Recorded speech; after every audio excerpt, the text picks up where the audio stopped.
pressure off now. You can't top that.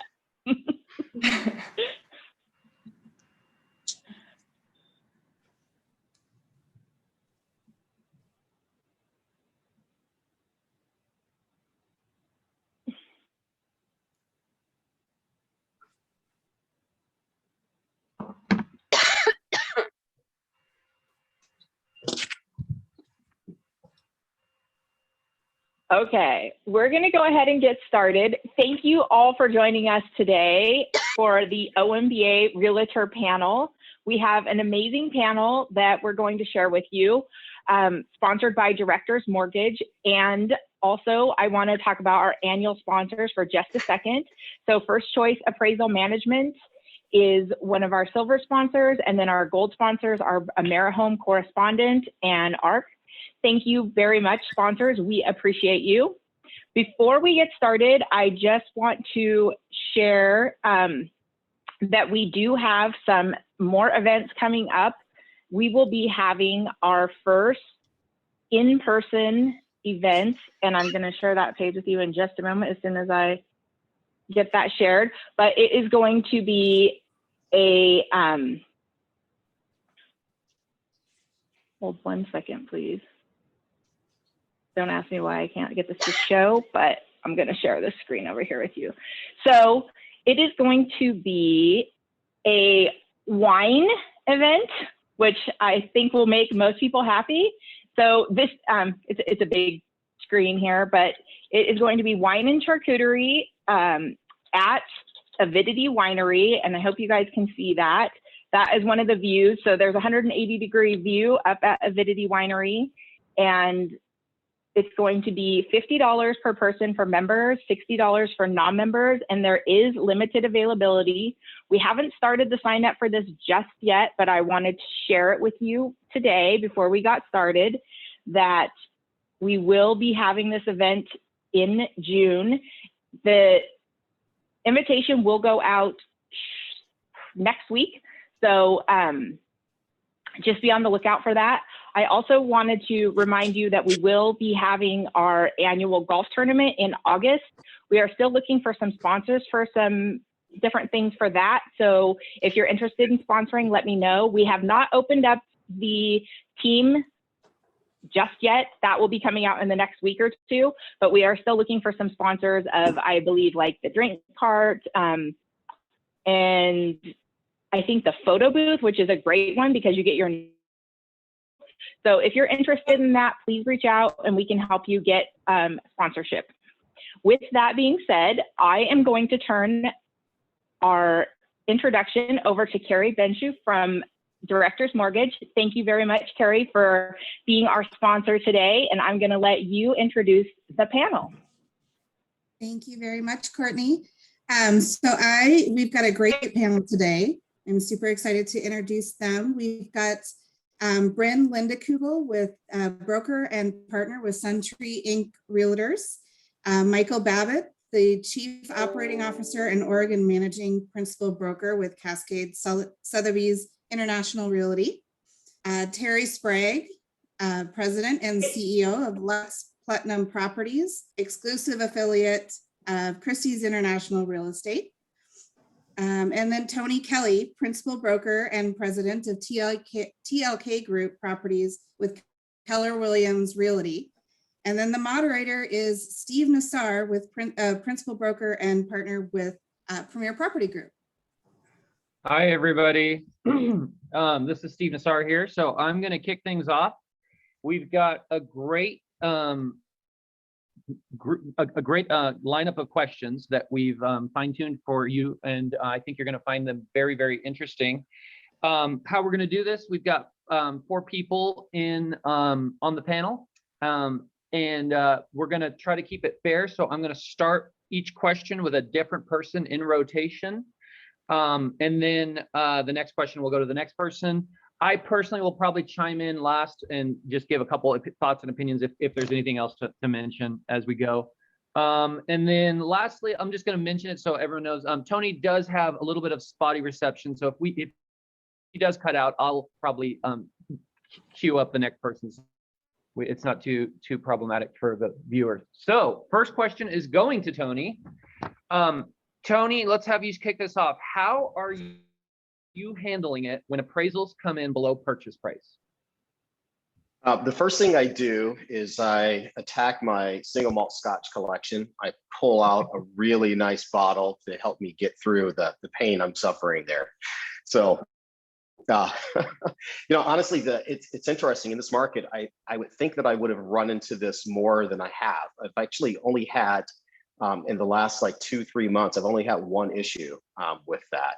And what we had to do on that one, it's literally a two-way negotiation as far as going back to the seller, trying to get some movement on their part. But a lot of the onus in this market right now, where our inventory is so tight, and a lot of times you've got to write offers where you're actually putting in some type of, appraisal waiver that, I had to go back to the seller, to the buyer, and we just try to meet somewhere in the middle. Not necessarily a scientific answer there, but this market is just, the buyers just don't have a lot of leverage in this market right now. And in fact, what I am seeing, like I said, I haven't run into that necessarily, except for that one time in the last few months. But what I am running into is, as we write offers, I can see this change from 2 months ago where you were writing an offer, you didn't have to address that. Now, any offer that you're writing on behalf of a buyer, you do have to address that. Good stuff. Terry, you are next. I had one house that I was selling for 2.8 million. The appraisal came in at 2.5, and we just had a discussion of, do you want it or not? And they just added a little bit of money to the down payment to adjust the ratios. And in this kind of market, I'm just reminding people that this will be the next comp. So right now the appraisers are going to have to work with the comps they have, and the sellers didn't make any adjustment. The buyers went ahead and just adjusted the ratios, and we got the deal done. So I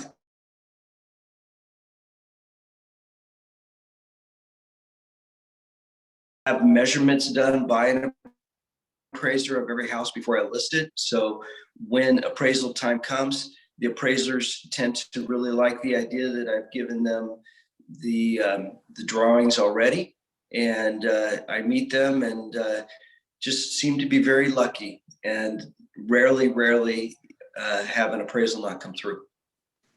I love what you said about this will be the next comp. I'm gonna use that. That was really good. Bryn. Yes, I would agree with what everyone's saying. I think on the listing side, it's really important to definitely be there and meet the appraiser and make sure that you note any updates that have been done, anything that they wouldn't necessarily be aware of, just showing that listing in the best light. And then I think also on the buyer side, we're definitely having those conversations, and many buyers know and are aware that, if they write a purchase price of something way over ask, which is basically everything right now, it seems like, not always, but that they need to be able to come up with that difference. We're putting that verbiage in our offers, and we're having that conversation ahead of time so that they know that if that happens, they're on the line. They need to have that money ready to go. So. Great. And then Michael. Yeah, well, I think I'm going to adopt Tony's strategy moving forward. I really like that one. But I agree with everything else everyone said on the panel. I think that, that we haven't seen a lot of low appraisals come in either.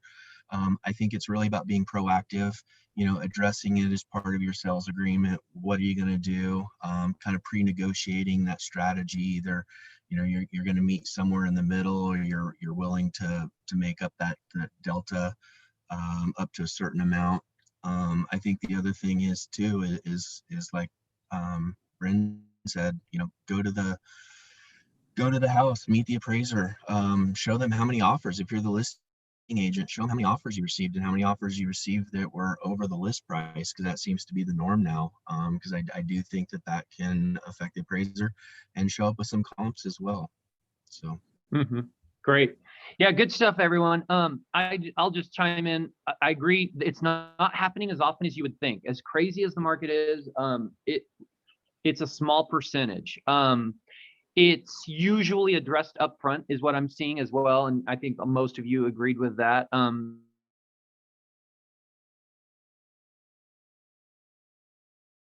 understood in a transaction who's in the driver's seat, who's in the power position, right? And I'll give you an example. I mean, if there's multiple offers, obviously in most cases it's the seller, but sometimes a property will sit on the market. And in this market, 2 weeks feels like an eternity in some price points, right? And so at that point, you might feel like maybe the buyer's a little bit more in the power position. And so if it wasn't addressed up front and that happens, you're probably going to shift towards whoever's in the power position. Usually it ends up being a compromise, but it's probably going to go a little bit more in the direction of whoever's in the power position. So, yeah. Hey, Steve, can I just add just one more point? Just because I may get dropped here with my internet connection. But Bryn brought up a really good point, and that is about, with this market right now, it's also important when you're talking to your sellers as a listing agent and you get multiple offers in, and some of these offers are like, 20% over asking price. And if the buyers aren't willing to address a potential appraisal gap, even though we're not seeing it a lot, you get to a certain point, there is going to be an appraisal gap. And if they're not willing to address that, those are the ones that we're just, moving on to the next offer. So it doesn't matter, like, if they're offering me $2 million for a place that appraises at 1 and I get another offer at 1.2, we're going to go with the 1.2 if they're not willing to address that $800,000 gap. Absolutely. Absolutely. Good point. Next question. And this one, we're going to start with Terry. What has been the most effective way to get your buyer's offer accepted in this market? So I had 2 deals last weekend that buyers called me at about 5 o'clock at night. I'm heading into the grocery store to have dinner with the family. And the next day I was heading to an event. And in both cases, they called me and they were very spontaneous. And they said, we like this house. We'd like to write an offer on it. And I said, are you willing to write it for 10% above ask? Are you willing to waive the home inspection or partially waive the repair expenses? Are you willing to waive the appraisal contingency? Are you willing to waive the lending contingency? If you're willing to do all those things, I'll leave the grocery store and go over to the house. And in both cases, they said, yep. And, I went over, we wrote the offers strong. In both cases, I asked to present the offer, and the answer was, we're reviewing offers. And both brokers were kind enough to allow me to present the offer with the idea that I'm going to present an offer. My client has flexibility. If you have 5 different offers, let me know the best benefits of every single offer, and let me try to bundle those into one. And I always bring a little gift with me, box of tea or something, say hi. And in both cases, we got the offers approved. I don't know if I've ever missed out on a multiple offer deal. That's awesome. I like that. I like that answer. And let's go next to Bryn. Yes, I think for me, a big part of it is, number one, you have to find a way to stand out. When there are multiple offers, how are you going to get your offer across to the seller? I mean, the obvious one is price, but I've won multiple offer situations and not been the highest priced offer. A lot of it is how well that offer is written. The verbiage that's in there is also key, but I've had a listing agent say, hey, you weren't the highest by a long stretch, but your offer was well written. It was clear, it was concise. You had all the pieces. We get where you're coming from. And then also, I think it's reputation, knowing the other agents, having been in this industry, I'm on my 21st year, if you can believe it.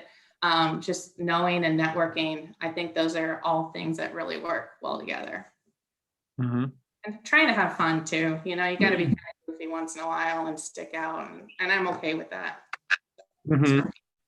It does sometimes end up being a little bit of a popularity contest, doesn't it? Michael, you're next.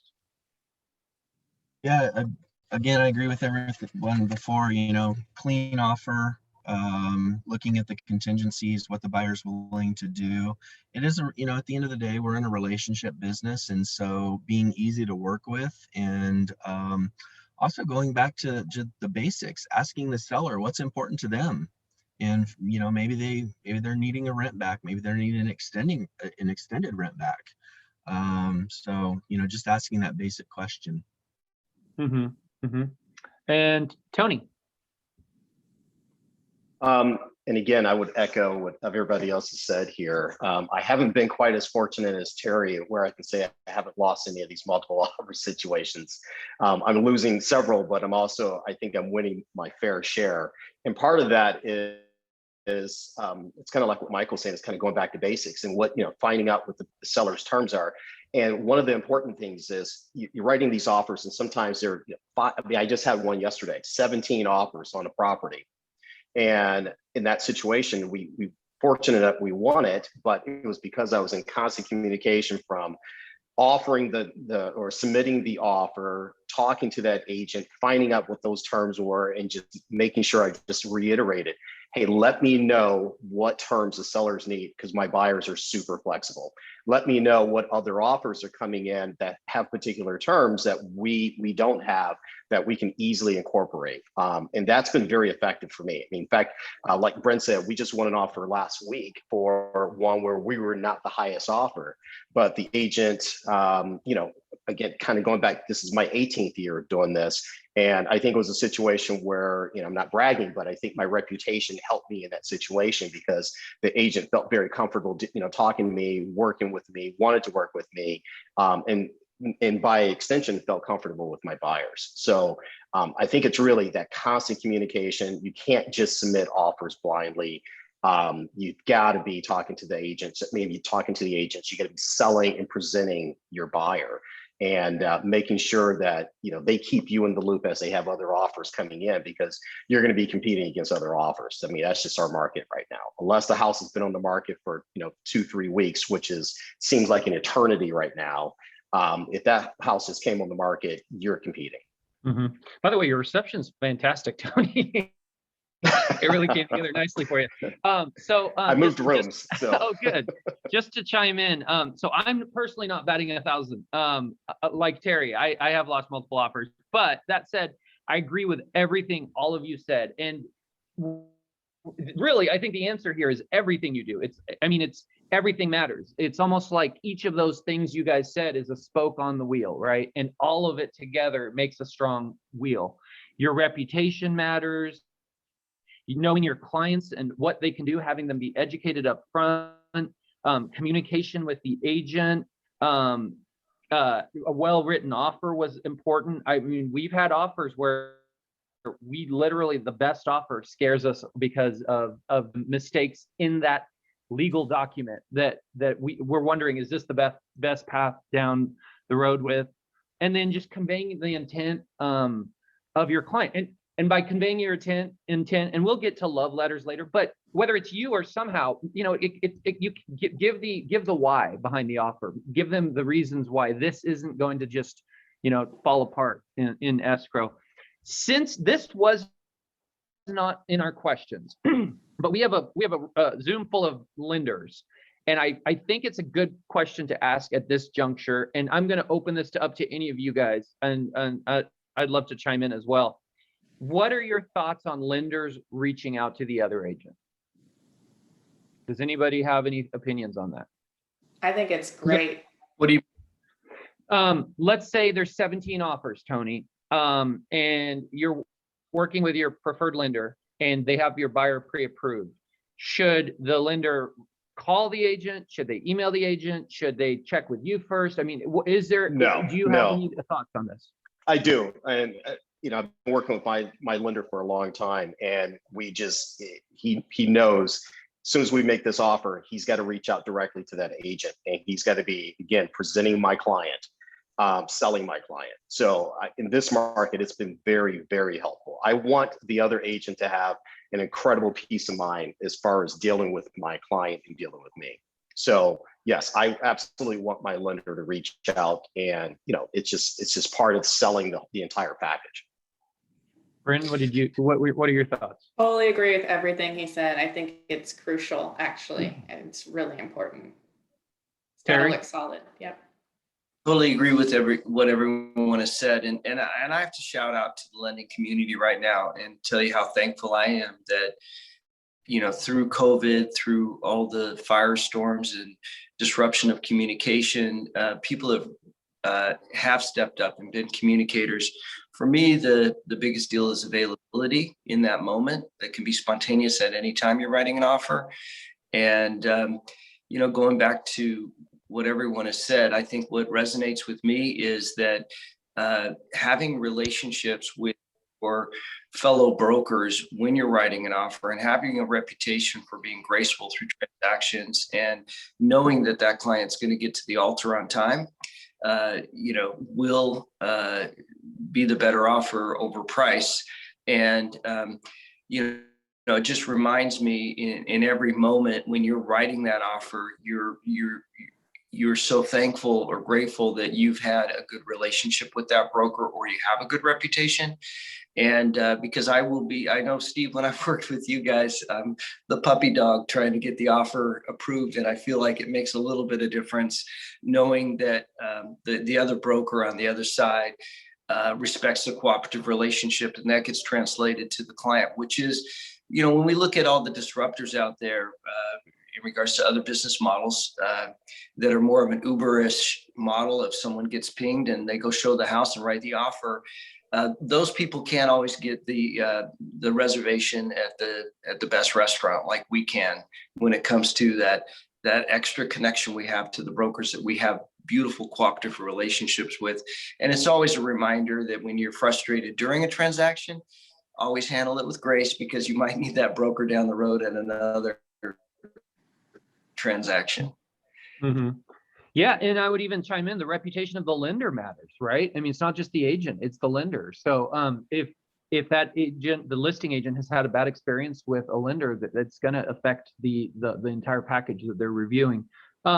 My only thoughts on lenders reaching out, I would check with the realtor first and just confirm that they want to. My only concern there is, remember, if there's 17 offers, that's 17 agents that are reaching out to them, probably another 35 that are showing it and asking them questions. And now if you have 17 lenders reach out, it can be a lot for the listing agent. So just check with the agent, and maybe the agent will let them decide, and maybe they'll ask the listing agent, hey, do you mind if my lender reaches out, or they can shape the strategy with you. So that would be my thoughts. Courtney, do we have any chat questions that we want to address at this point? We have one. It kind of goes with one of our other questions, but I think it goes along with what we're talking about. And it is, what is the most important thing a loan officer can do for realtors in this market? Actually, yeah, that is coming up. That is almost word for word one of our upcoming questions. So let's wait till we get to that one. Yeah. So let me go to question number 3. This one's going to go to you, Bryn, first. How do you keep your buyers from being discouraged in this highly competitive market? That's $1 million question right there. Oh man, I think we're cheerleaders. We've got to have them believe in us. And then I think that helps a lot. It helps their mental capacity for going through this. I've had really good success with my clients during this COVID and everything, where it hasn't been so much of an issue for me. And I'm very grateful for that. But I do know that, there are agents that are writing, so many offers after offers after offers, and buyers are getting discouraged. And I think, if you believe in yourself and you're clear and you're a communicator, that's going to make your client feel better and hopefully give you the success that you need. I mean, nothing's guaranteed. It's tough right now, but you just have to stay positive. Mm-hmm. Michael? I think Bryn nailed it. I think as realtors, we wear many hats. We're advisors, we're coaches, we're motivators. And I think it's important for us not to get discouraged, and even if we do, not to show that to our buyer, so that we can keep them motivated and let them just, keep them encouraged and let them know that there's new houses coming on the market every day. And, there's just more opportunities for us. Mm-hmm. Tony? Going to say Michael and Brent just completely nailed it. I really don't have much else to say, except for I just want to reemphasize, we have to have a positive attitude when we're with our buyers. It's because they will feed off of us. If we're conveying that negative energy of like, oh my God, I can't believe we got outbid again, I don't know if we're ever going to find anything, you know, of course the buyers are going to feel despondent. And so for me, it's a matter of, one, setting the expectation up front when we start the search process, and like, hey, this is what the market is doing right now. And, you know, we may have to take a few at bats before we finally get that home run. And it's, again, like what Michael said, there are new houses coming on the market every day. And you just got to emphasize, it's like, hey, we didn't get this one, but there are new houses coming on the market every day. And the one we get is going to be your perfect house. It's going to be the house for you. So that's what I do. I mean, I just try to keep as positive an attitude as I possibly can. And I go back and drink my single malt scotch in silence. I'm picking up on a pattern there. Terry. You know, I think it's setting expectations, and then, you know, I would, whether you're a new broker or a broker that's been around, you know, I have the benefit of being on this amazing panel of these true advisors with experience. And I think this is a time that you let the client know what the current game plan is, so that when they go to write an offer, rather than relying on their negotiation tactics of, you know, that some unique strategy from a book they might have read, I think you need to outline in advance before we write an offer and we find the house that you like, that if you like that house, there will be a strategy and a plan on how we're going to develop an offer, but you need to follow my advice. And, you know, rather than experimenting with, okay, I'll write it up that way, I don't know if it's going to fly, to reiterate, look, this, you know, don't confuse my advice for pressure, but I strongly recommend this is what's working right now. So let's follow a game plan. Let's have a play to win the game, as Tony would say. Mm-hmm. Awesome. And then I would just surmise, you know, educate your clients up front as best as possible about the challenges of the market, so it's not a surprise. If you tell them this is going to be brutal, you are probably going to miss out on 10 houses, and then you get them their 7th house, they'll probably be excited, right? Understand their position and focus them accordingly. I think the biggest component there is what they qualify for and how much down payment they have. If you have the client that only has 3% down, or FHA 3.5% down, or 5% down, and you're going into those battle axe price points where every house has 7 offers, you're probably always going to have somebody with more cash down than you. So maybe, I mean, understand them, educate them about that, and maybe target some homes that have, I mean, I know this sounds funny, but maybe they need to change their expectations a little bit. Maybe they need to not go for the Class A homes. Maybe they need to go a little bit further out, or find something that's been on the market a little bit longer. You just have to, if you do the same thing over and over again, you know, it's the definition of insanity if you expect a different result. And then the last thing I would say is do everything right. They will be looking for what you're doing wrong. It reminds me a lot of a listing that's not selling. I've always drilled into my people on my team, like, you have to be the most perfect on the listing that's not selling, because they're looking for that one thing you're doing wrong so they can fire you or blame it on you, right? And it's the same with buyers. When you're writing 5 offers one after the other, if you give them reason to put the blame on you, they'll run with it. So those are a couple thoughts I have there. Now this is the question that came up, and this one is going to go to Michael to start with. What is the biggest opportunity that your mortgage advisor can do to bring value to your business? Well, I think we talked a little bit about this earlier in the just a few minutes ago, but I think it's being a partner. You know, whether it be making that phone call to the listing agent to reassure them about, you know, the buyer's status and where they're at, to helping advise the buyer to make sure that, you know, they're in a financial position to put forward the strongest offer possible. And I think lastly, and I know every realtor is a little bit different. There's some realtors who prefer never hear from their lender unless there's a problem. But I personally prefer a lender who over communicates with me and lets me know exactly what's going on through their process as well. Tony, let me guess. The one that buy you lots of scotch. I You're do up like next. that. I like that one. No, I agree with Michael. I want constant communication. I don't like surprises. You know, as a former military person, I like to plan. I like to know what my plan is. I like to have a strategy, and I like to have contingencies. And if you don't give me an update until you know, it's too late, then I can't devise any contingencies. So I want constant communication. I also want honesty. I want a lender who's telling me, you know, don't just tell me, oh yeah, I can get this person qualified, or it's going to be a slam dunk. I want them to do their due diligence up front before, you know, we start competing for these opportunities. I don't want a surprise later on once we get an offer accepted, and all of a sudden they're like, oh yeah, you know, this person didn't tell me exactly what their financial situation was, and they actually aren't going to qualify for that. Like that is anathema to me. Don't do that. In fact, I just had this done to me recently, and it wasn't my lender, and I just about, you know, blew a gasket there. So be honest with me, be upfront, do your due diligence to make sure the person's actually pre-approved. Make sure they're in a, you know, they are rock solid, and if they're not, let me know. I just need to know. Mm-hmm. Terry?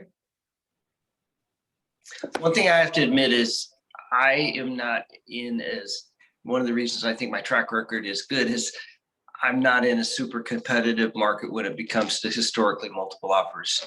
And so I can't take credit for being the perfect negotiator. If I was dealing with the more active spaces, I would definitely not be doing as well. For lenders, for me, I don't get pre-approval letters or have my clients pre-approved.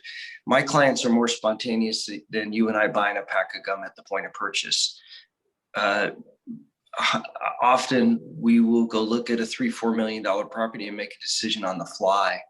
And the key for me is the lender being available and picking up the phone and being responsive and coming up with often very unique strategies that might have to do with leveraging securities, leveraging other things, creating immediate liquidity, and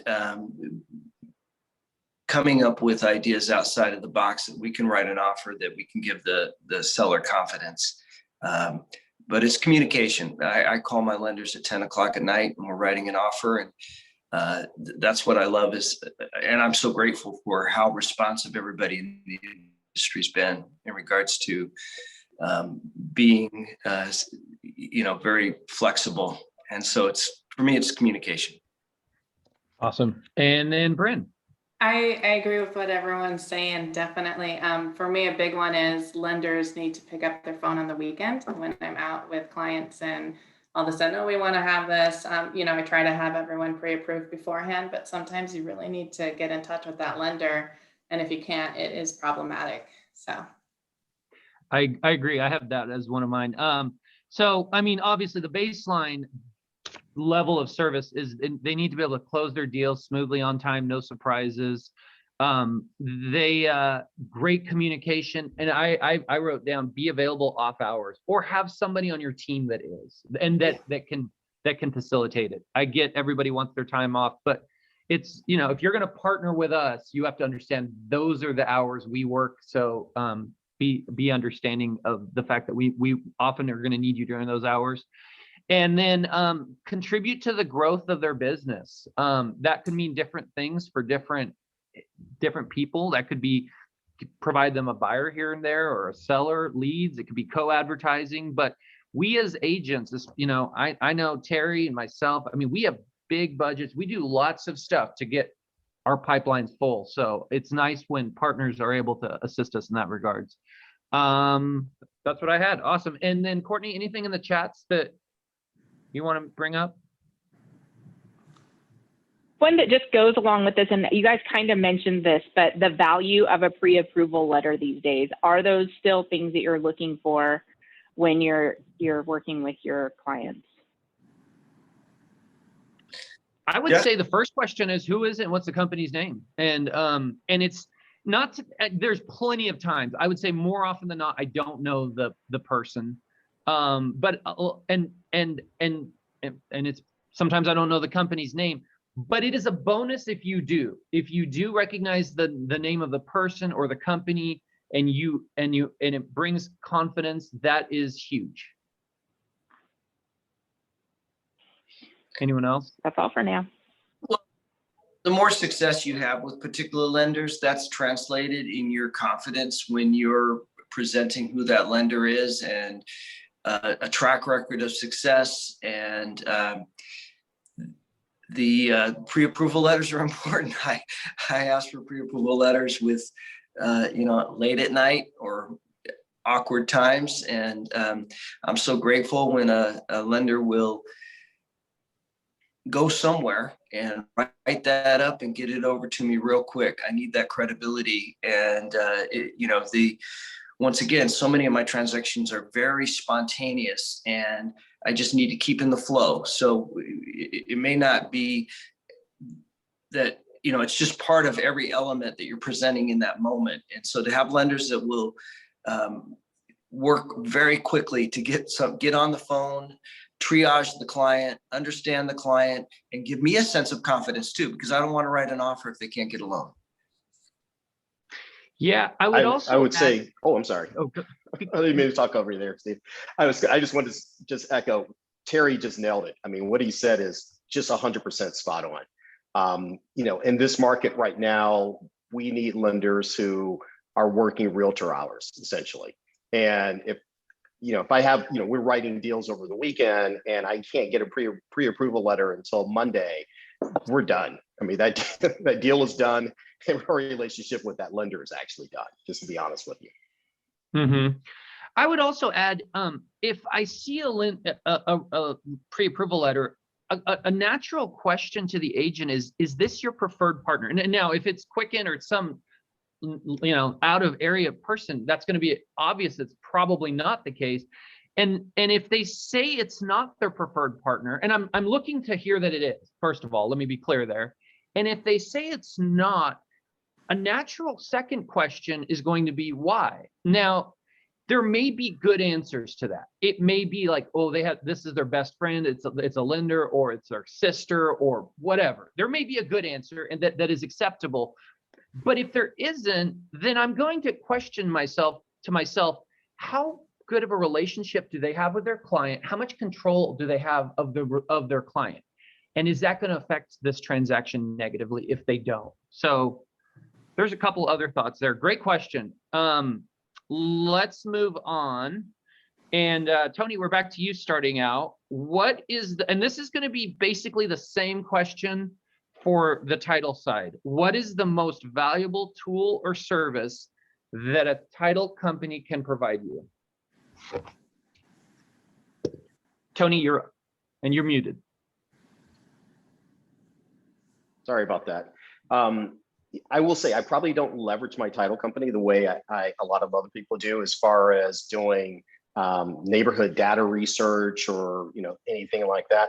For me, I've been working with the same title company for about 16 years, and what I appreciate is that's my go-to person that I know is going to go the extra mile as far as sniffing out any issues, working to address those issues, arranging signings that are going to be convenient for both parties, and being available. I mean, they're not necessarily going to work realtor hours like us, but my partner, I will say she definitely goes above and beyond. And the company that I've been working with for a very long time, I just have that sense of comfort that I know they're going to get the deal done on time, and they're going to sniff out any mistakes or any issues. And like I said, I don't like surprises. So it's like deals go sideways. That's just the nature of the beast. I don't mind that. I just need to know so that I can start working on contingency plans and I can fix it if I possibly can. Mm-hmm. Great answer. Terry. Concierge service, get them to the altar on time, respect the people that do my transactions, the people that manage the documents, be responsive to them, and be responsive to my clients, vet any issues that I don't want to have any issues at the last minute. I want to know everything up front, And, I'm not a quick quote pro guy. I don't look for anything from lenders. I don't look like Tony. I don't take advantage probably of, all kinds of things that benefits that come with title companies and lenders. I'm really about get them to the altar on time and I can trust you, and treat my clients in the same manner that I treat them, so that they remember the experience of the title people and their professionalism, and the lender's professionalism, that it reflects the same style that I do business. But get them to the altar on time and no surprises. Mm-hmm. Bryn? I agree with what everyone's saying. I think, we have to have good partners, and we're a team. So whomever we're working with, they have to be reliable. The person I work with, I've worked with for years, through different companies even, and she's almost like family to me. I know that if I need something, she is on it. She will email me late at night if need be, or even on a weekend. And it's crucial. Like, we need that information. We need that communication. So. Mm-hmm. And Michael? I agree with the rest of the panelists. I think that they all offer very similar tools and technology. I think it really comes down to the people and providing that, superior service, and who are going to go above and beyond for your clients. Mm-hmm. Mm-hmm. Yeah, and what I would just add is build a relationship, and I'm going to start with escrow, specifically the escrow officer. Build a relationship and establish a process that they stay at that process. Like, for example, if you always want to see the HUD first, then the client sees it, then that should never go outside of that routine. They should know that is how it goes. Or if we want to call and say the deal's closed, then they should always allow us that. I'm licensed in both Oregon and Washington. I do a lot more in Oregon, but we went through some of those bumps in Washington with our partner, where we thought we had the process established, and then they're doing it a different way, and it just really throws us out of our rhythm. And then on the more the sales executive side, I mean, support, tools, best practices. One thing lenders and title probably forget sometimes, and we can forget sometimes, is we put our heads down and we're in our world, and our world is our world, and that's usually where we are. Whereas the lenders and the title side, they see lots of us. They see lots of realtors. They see ones that are doing good. They see ones that aren't doing as good. And while you want to respect confidentiality, of course, and you don't want to be taking people's secrets elsewhere without their permission, but bring us some high level stuff that can bring value to our business. And I know my partners over at Lawyers do a phenomenal job of that. So add value to our business was basically the nutshell there. And then next question. This one is going to be to Terry. What is the biggest challenge you are facing today in the current market? I would just say personal bandwidth. It's easy to take credit for how well you're doing right now, but we are all enjoying the momentum of a market, and that this is not a time to sacrifice the service and the way you treat people. Just reminding myself to slow down and be so grateful and thankful of all of the different people that I'm working with, whether it be the title company, the lenders, the people that put together the paperwork, the marketing, the collateral people, slowing down and being grateful and thankful. And then my own personal bandwidth, knowing I don't own a lockbox, for instance. I actually show all my houses myself, and I can only take on so many listings and deliver that. So I've been trying to become better at partnering with other brokers in my company, and knowing that the client's going to receive a better level of service if I give that deal up and give that listing up or give that buyer up, and just staying with my game plan during a time it would be really easy to get overwhelmed. And I want my clients to feel that peacefulness, that they're the only client. So long answer, but I'm just trying to stay focused on delivering the same service constantly. And I'm just gonna let our listeners, our audience know, Tony did have to jump off. So we're down to 3 panelists. Thank you, Terry. That was great. Bryn. I don't know what more I can add to that. That was perfect. That's perfection. Yeah. Okay, Michael. Yeah, I agree. You know, my motto is that there's no challenges, there's only opportunities. And you know, I think this market gives us an opportunity to be able to stand out and really bring our A game. I would just add perception that it's easy to sell homes. I shudder to think about that. I think that's bad for us as an industry when the masses think homes sell themselves, and that they don't need to do things to improve the home or to better the home, and this is also, this is the consumers. It's also sometimes our own ranks, some of our own agents, and the perception that maybe they don't need to market it very well. I mean, we've all seen those, you know, posts on the chat groups on Facebook where you see a front photo of a house that's like a Google Street View snapshot. Or, I mean, that's not good for our business. Long term, that's going to hurt us.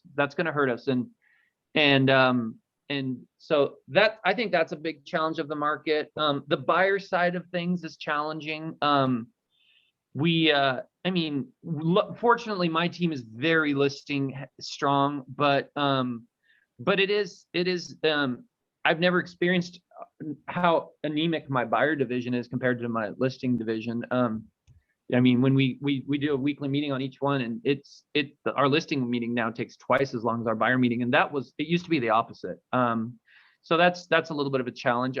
I'm very excited for a more healthy, normal market, where things are a little bit more calm for some of those reasons. Courtney, do we have any chats to speak of? Questions?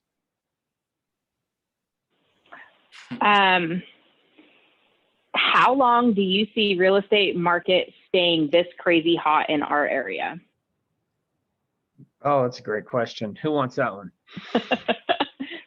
Who wants to be the analyst that decides?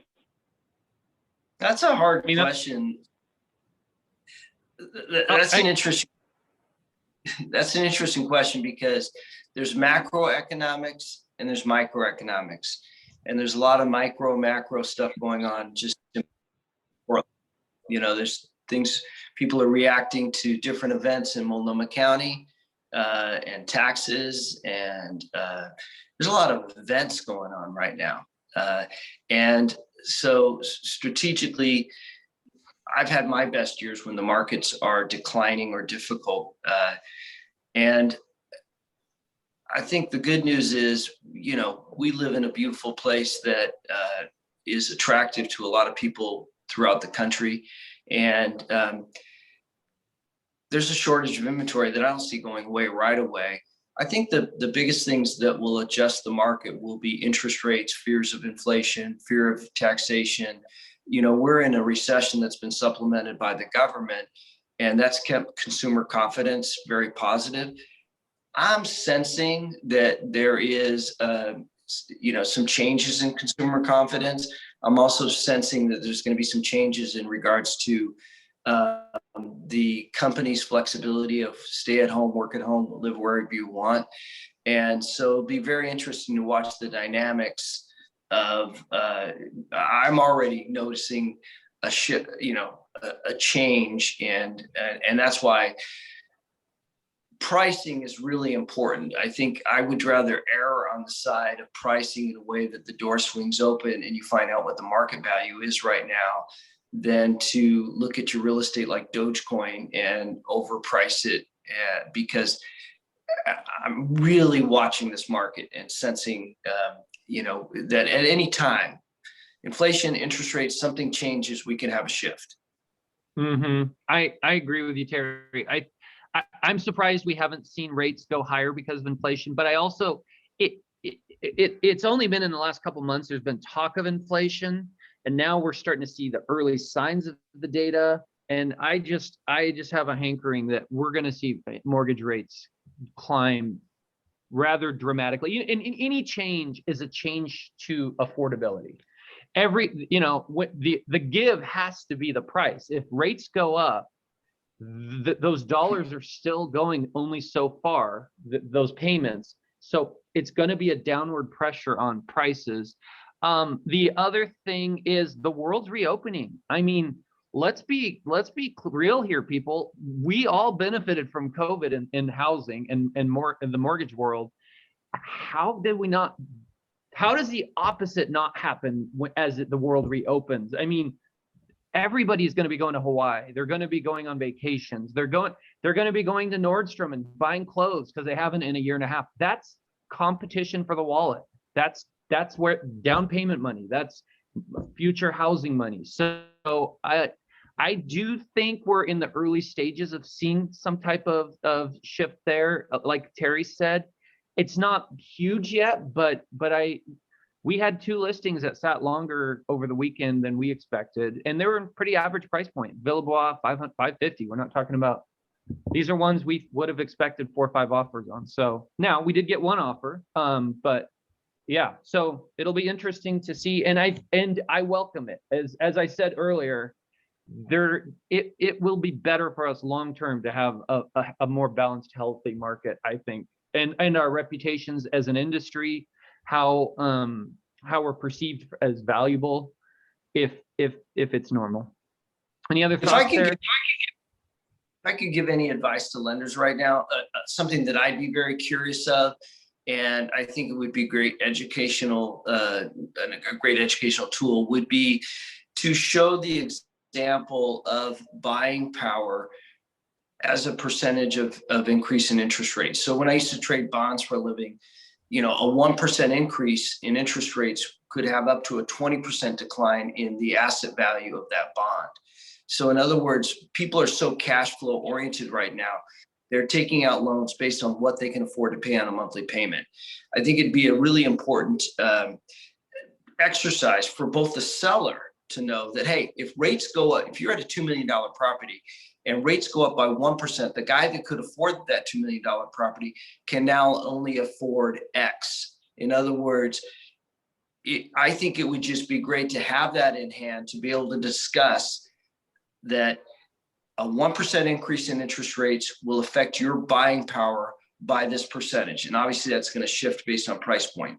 But I think that's really important for brokers, owners, sellers to have that in their mind, what an adjustment in interest rates can do to their buying power. Mm-hmm. Yeah, no, it's great. Let's move on to our next question. Terry, it's going to be you that we begin with. It's question number 6. Oh, no, 7, sorry. How do you win the listing in today's market? Has your pitch or service offerings changed because of COVID? So I'm probably more excited about being in the business than I ever have. When I first started in the business, I had no real estate background, but looked at it as a business, tried to look at the best practices of the best brokers in the industry, tried to emulate what they did, but then tried to ask myself, what can I do up and beyond? And obviously one of the first moves was going to work for Sotheby's and having an international brand. And that became a component. International branding has become a component of most companies now. I made one of the first videos. I spent $15,000 on a video for a $7 million home that we could barely find somebody that could fly a drone at the time. That was kind of like a really cool thing. That's just, videos have become normalized now. Right now, I have continued to add additional arrows to my quiver in regards to cooperative relationships. Right now we have Christie's, Sportstar Relocation, Hoyt, Realm. So we're adding additional cooperative marketing strategies for syndication and relationships, becoming more of a global broker, working with brokers worldwide now and referring business worldwide. And then most recently, I hired a marketing company that the CMO was CMO or Chief Marketing Officer for GoPro, Nike, Adidas, Burton, and I'm having them evaluate the real estate market and how we deliver our content. I've always done, for instance, hardbound books at every showing. I have plat map, floor plan, professionally written description, photography in a hardbound book at the showing. And I'm working on new delivery systems that will raise the bar. So when I go into listing appointments, by the time I go through my process and how I qualify people, how the showings are going to be set up, and that I'm going to be at the showings, added with all of the dressing of all of the additional tools, I'm trying to disrupt the disruptors. There's no way that one of the disrupting companies out there with different lower commission models are going to net my client more money.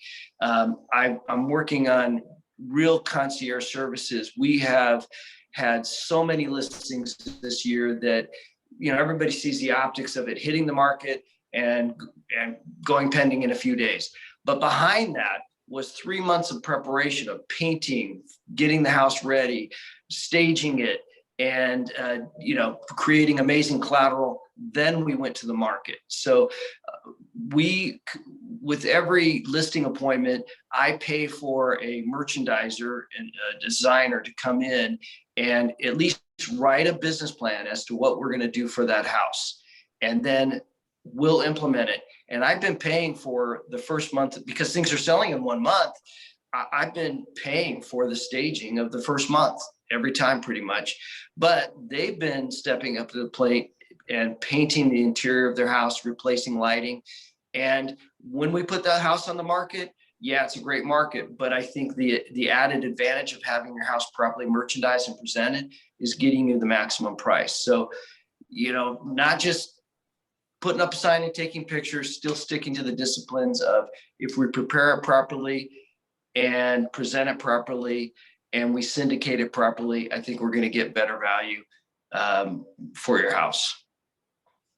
It's awesome. Good stuff, Terry. Bryn? I completely agree. I think it's our job to get in there and not just say, oh, this looks fine. This will sell. It's a great market. I mean, you've really got to find keys to show that home and its highest and best potential. I'm a licensed stager, so I believe in that also. If it's a real, big scale job, I might bring in like a company, but I've staged plenty of homes also, and it definitely adds value. It gets you that higher price point every time. I mean, it just works. So, and as far as getting the listings, we're in a personal business. It's all about relationships. Not everyone's going to like everyone. I think it goes both ways too. I mean, I tend to kind of like everyone. That's just me, but not everybody does. And you've got to feel comfortable and they've got to feel comfortable, and it's got to be that connection. And that's what we're all about, right? I mean, they've got to trust us and feel good. And I'm super type A, so you can always reach me. I think people like that. That's all I got. Michael, good stuff.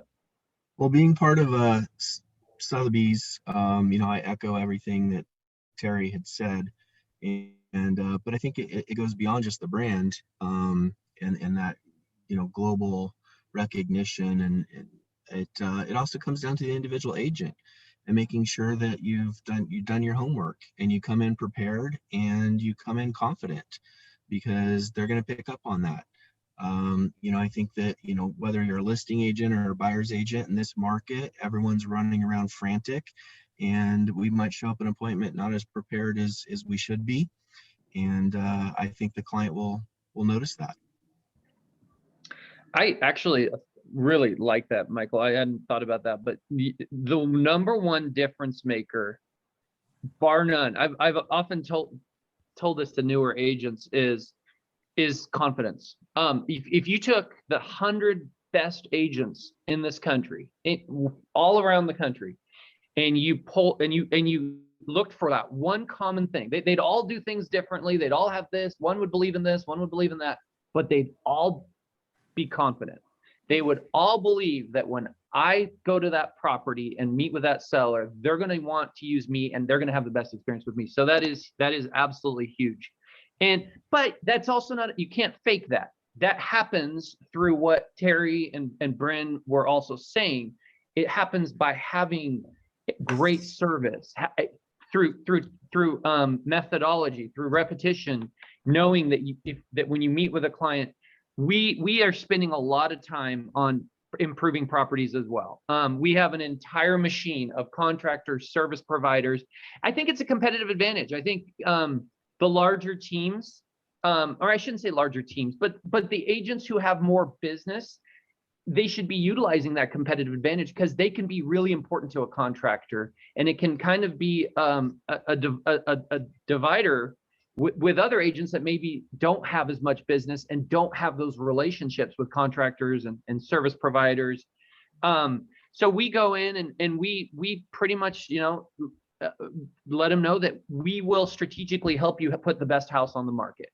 We have all the resources, we have the know-how, and then once we do that, we'll turn on, the marketing that we use, continuous improvement of that marketing. It's not. But to Terry's point, I mean, he was using drones just as they were getting started. Well, there's something happening now that we don't know about yet. That's gonna be the next big thing. I'm not saying to always chase after the shiny pennies. There are plenty of distractions too out there. But understanding how to improve your service and your offering, and continually adding to it, providing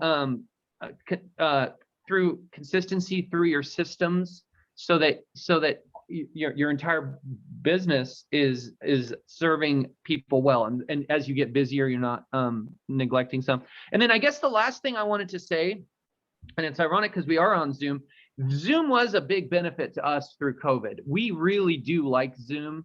I'm noticing today, as the world's reopening, that people don't maybe want to Zoom. I'm hoping 6 months or a year from now, after the reopen has happened and things kind of settle back down to normal, I really like being able to immediately connect. I like my first consultation to be like this, where I can share my screen, have a great presentation, show them what we do and why they can use us. It's more efficient. I think it's more effective, and it allows us to spend less time at the house and doing a presentation, and it's just better with our time, and I think it's more effective. So that was a big thing that came from COVID. Yeah, Terry. Oh, well, I was just going to say, Steve, that I agree with, no worries. I agree with you about Zoom, but I would just add that not every call has to be a Zoom call. We still can use the phone. Totally. And be cognizant. I'm telling you, I lost a listing recently because we were trying to encourage her to do a Zoom, and next day she called and said, and we scheduled the Zoom, but the next day somebody had gone to her house. So be careful, especially right now. I'm noticing there is a little bit of a fatigue towards Zoom by people, and my hope is that it doesn't last permanently. So moving on from there, this next one is going to go to Bryn first. What is the most attractive offer feature to today's seller? And then there's a couple things we're going to discuss. I'm going to give a couple examples, and then you can discuss whatever you want. But the most attractive offer feature, the examples are rent back, cash versus financing, love letter or not. Go ahead.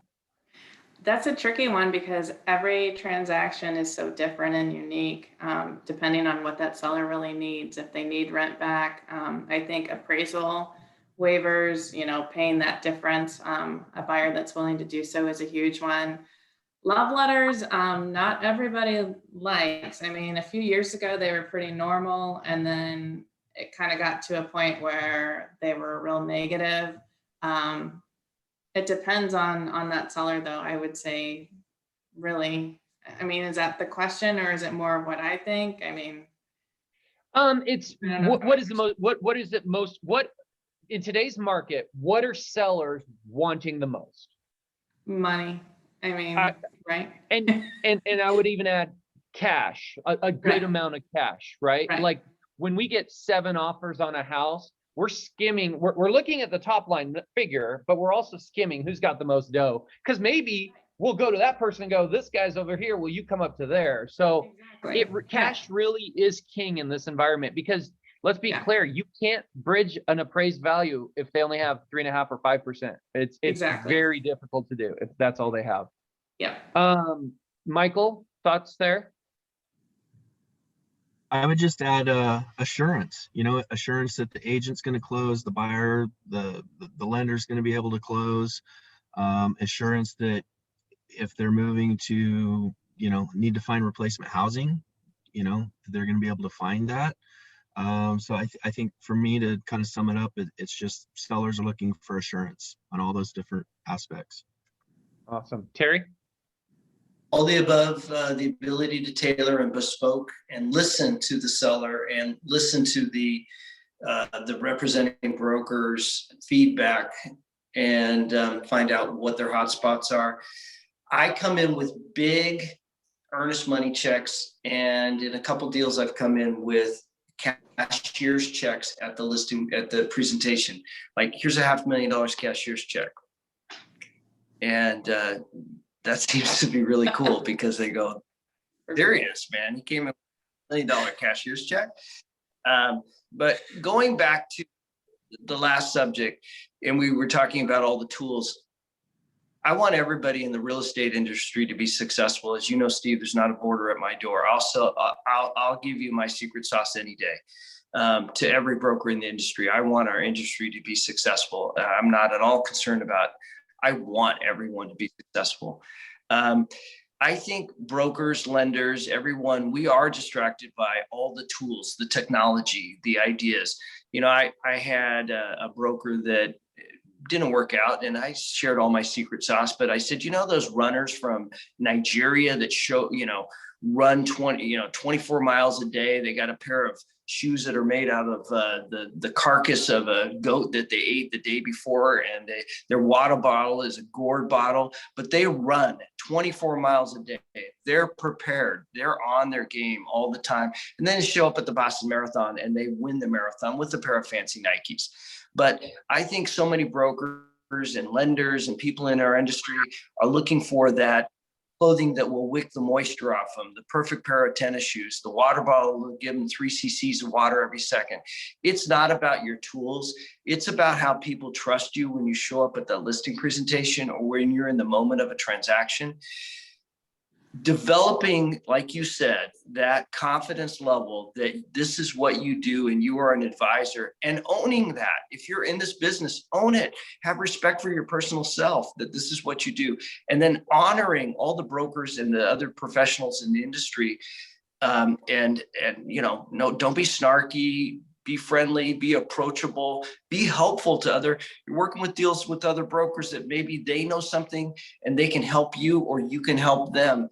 We're all trying to just put together a deal. And like Michael said, we're trying to get to the altar on time. People are just looking for dependability and a lack of drama. And, we filter out all the drama and keep the transaction so that when they remember and that's how our business is built, how they remember how it happened, they look back on how you surprised, delighted, and you were professional. Mm-hmm. Awesome. Any other thoughts on that one before we move on, panelists? Okay. And then Courtney, on the chat box, any questions? I don't have anything new yet. We're good right now. We have one more question and then we'll open it up for any final questions from there. This one's also a technology question. What piece of technology, and this one I believe starts with you, Michael. What piece of technology, app, or service do you love that makes your life so much easier? Well, I think you kind of touched on it already, Steve, and I agree with you. It's been Zoom, not just for, dealing with clients, working with agents, but also as a, being part of a brokerage with multiple offices and just being able to bring everybody together from different regions that maybe wouldn't have been able to happen previously. Mm-hmm. Excellent. Terry? My phone. Good answer. I pick it up, I answer. I do text, but things get lost in translation and text messages. I am on my phone a lot, and nothing helps me to monitor the mood, the culture of a deal than picking up the phone and talking to people. So I succeed despite myself. I don't have a CRM. I have a bad memory and a yellow pad of paper and a to-do list every morning, and I just talk to people. I bet you love AirPods, don't you? I don't have any. You don't use I AirPods? just- Man, in this day No, and man, age, if I'm sitting there with my arm just starts to go numb if I've got my arm up. I love my AirPods. So most of the calls are in the car or gotcha. speakerphone. Yeah. Bryn, how about you? I mean, The the phone. phone, what? Whoops. The phone is a good one. That's hard to beat. I think my husband teases me. I keep breaking my phones. I'm on it so much. But I would also say the 3D tours have been huge during COVID. I hope they stick around. I mean, I think they've been wonderful. No, they have, absolutely. I would say there's a program we use called Forewarn. I don't know if you guys have ever heard of it. It lets you put in any phone number and it gives you all the information on the person, name, address. Gives it. It's really powerful. If we lose track of where a client went or a buyer went, I mean, it's a great way. It's a great tool to understand where people are. We've been using that for a few years. We're using a company, Home Actions, for a newsletter, an e-newsletter. They've been fantastic. That's a good way to just keep in touch with your database. Zoom, we've talked about. All the marketing stuff is important. I agree. The 3D tours, and you can dig a little deeper into them. I mean, on the 3D tours, there's a way to tag your listings so that every amenity is notated. There's ways to have 360 views of varying rural area or parts of the property, including the backyard, the front yard, by the pool, in the ADU. So yeah, and what I've appreciated in the last few years is when you integrate a piece of technology and you start to create your own ecosystem where your technology kind of works together, and it's your little puzzle piece that you built for yourself, and you realize that how it all interconnects, and it works well, and you improve it, but I love Terry's answer too, right? Sometimes there's an agent in my office, and I love him to death, and I won't say his name, but he always looks for the most complicated way to do things, right?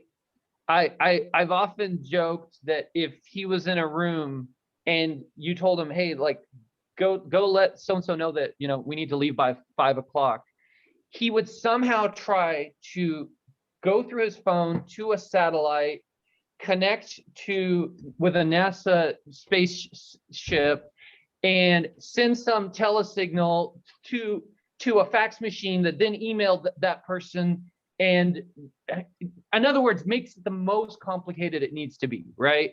Versus just walking across the room and going, hey, we need to leave by 5. And there are ways that can happen to us sometimes, where instead of just picking up the phone and calling somebody, we do some super. So it's a very balanced approach to technology. I 100% agree with that.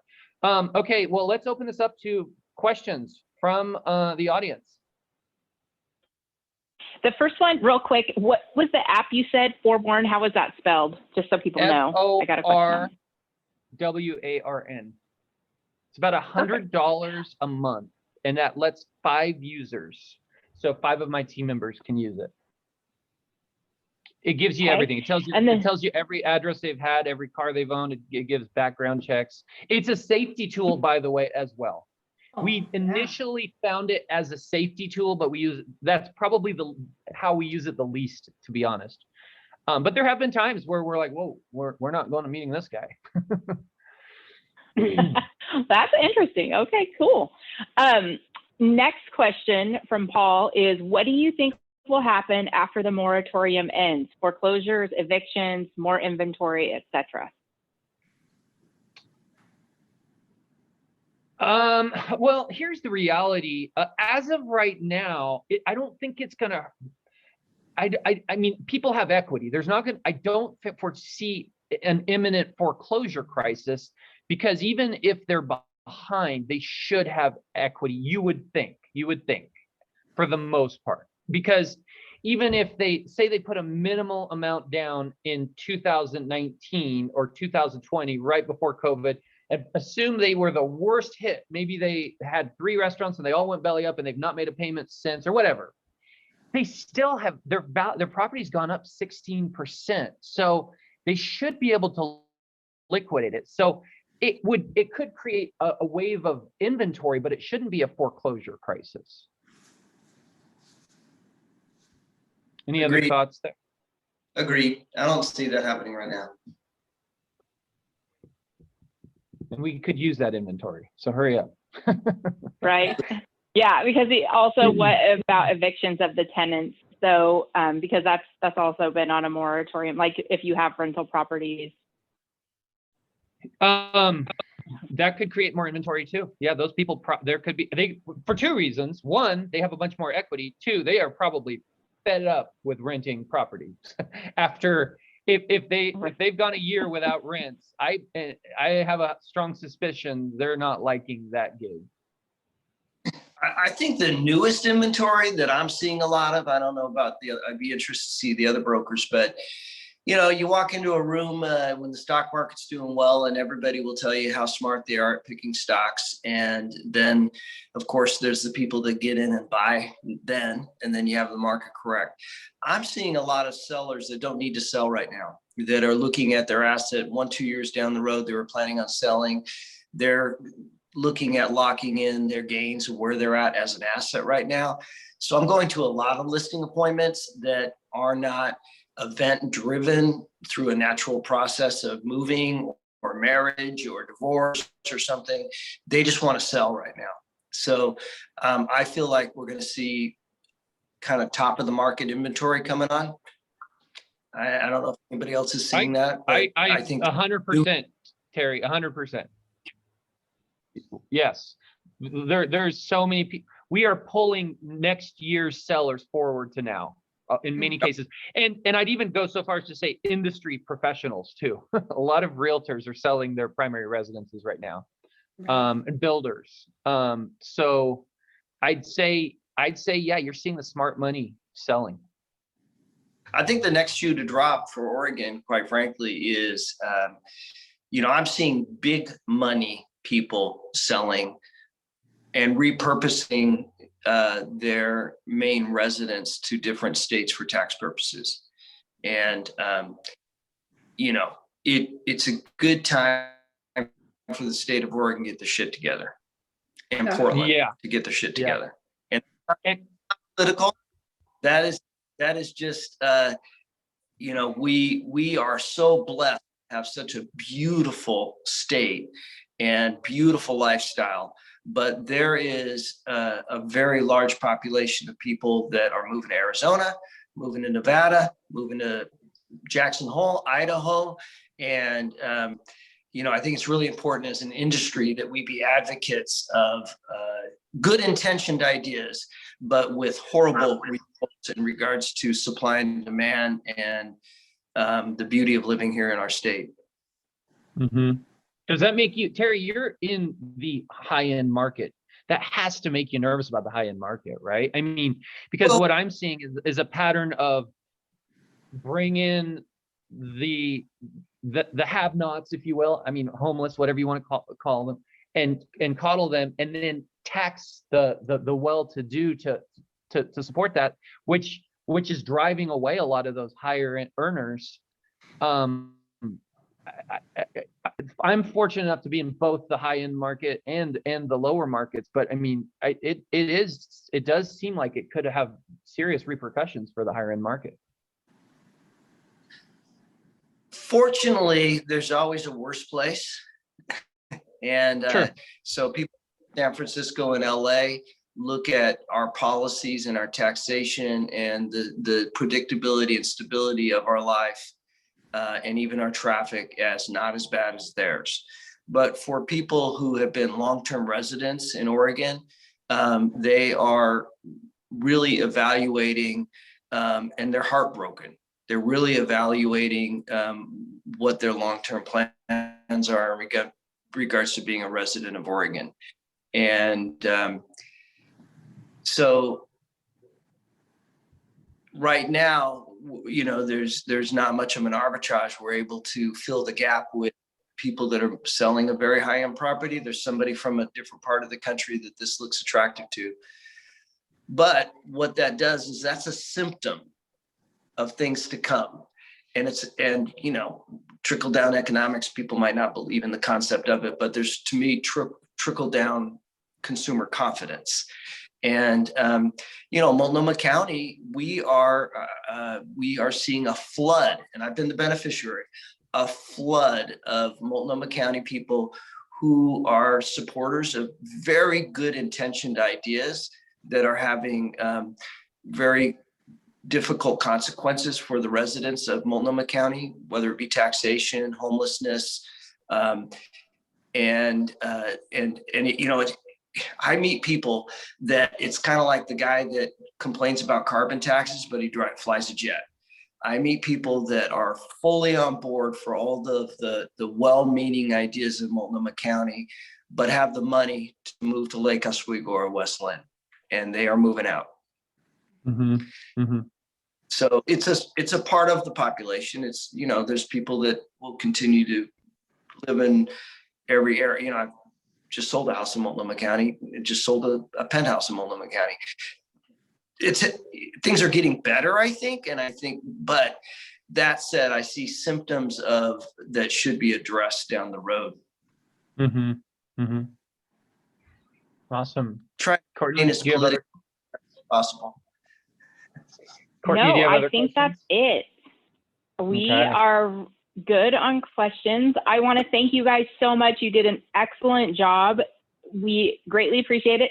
Lots of comments over there saying how great you did.